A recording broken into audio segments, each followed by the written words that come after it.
Emeritus Newsbrief, I'm Lynn Huston. Unlike some banks, GMAC, which just became a bank, has decided to use some of the federal bailout money for car loans. GMAC says it is willing to loan to those with credit scores of 621 and higher.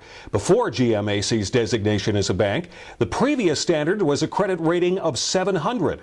The loans are available for both new and certified used cars. More on the Emeritus News consumer page. Manufacturing has reached another low in the most recent figures from the Institute of Supply Management.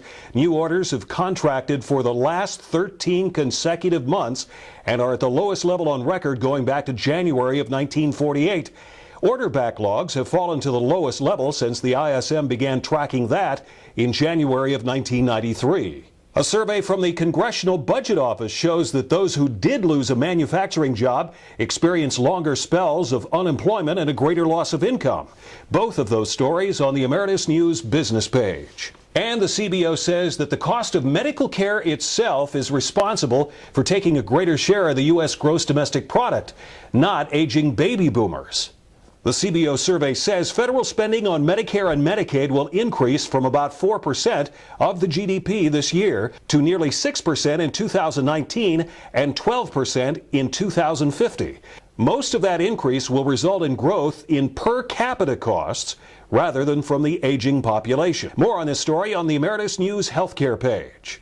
The large elderly home management firm SunWest is running into more financial problems. 14 centers and the company's CEO have filed for bankruptcy.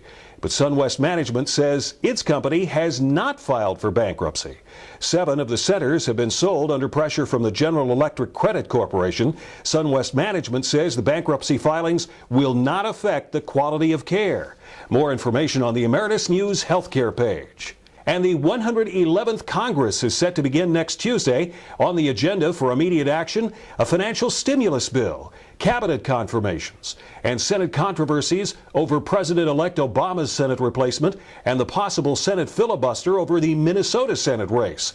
Comedian Al Franken is leading incumbent Republican Norm Coleman in a recount by less than 50 votes. The race could be determined by 1,350 absentee ballots that had been rejected. The latest on the biggest issues and public policy at emeritusnews.com. That's an Emeritus News Brief. I'm Lynn Huston.